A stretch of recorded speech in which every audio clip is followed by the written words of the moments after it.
Barbara, go for it. Just unmute yourself and then we'll come to you, Henning. You mentioned the strategy calls where you already solved some knots, and I was always hesitant to do that on the strategy call already. So I wasn't sure if I was supposed to do it or not. So yeah, I'm not. Now, when you're untying knots on purpose, you'll screw it up because you'll do the therapy. Yeah. But when you're not trying to do it and you start thinking in these ACH ways, it happens naturally on the strategy call where it motivates your client so much to come into the therapy. I mean, that's a whole strategy by itself, but I'm not saying do the therapy on the phone, but I am saying ACH thinking and really listening to what your clients are saying on the strategy calls will help you when it comes to doing the therapy. Okay. Make sense?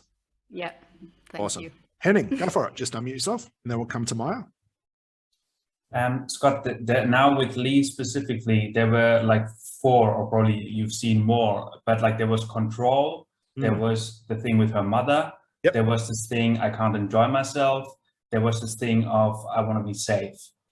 Now, which of these 4, is it important which of these 4 you go deeper into, or are they all just like the unconscious mind repeatedly offering, hey, here, I want you to go here, here, here, and it doesn't really matter which one you go? Great question. Who noticed those 4 things? I pointed them out anyway. They were the 4 main crux, the knots of where our client was. So it doesn't matter which way you go because they're all somehow related. They're all going to end up in the same place.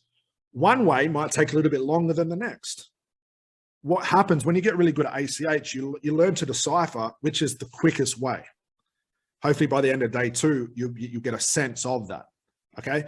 But I say this all the time, all roads lead to Rome. They all lead because they're all somehow related.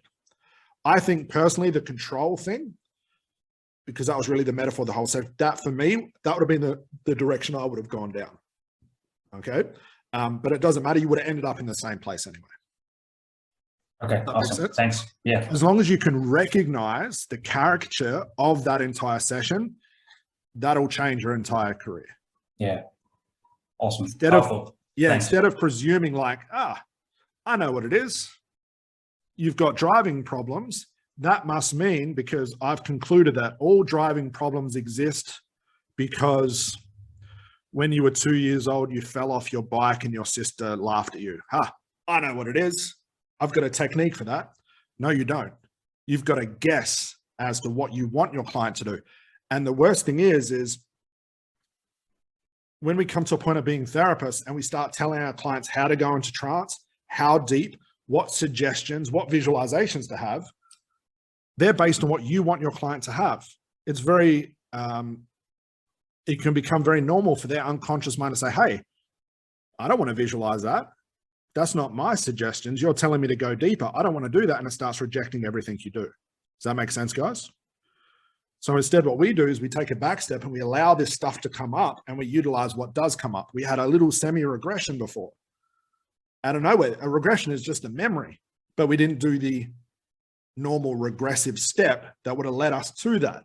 Does that make sense? We didn't have to go looking for a scene that came up naturally. Does that make sense, guys?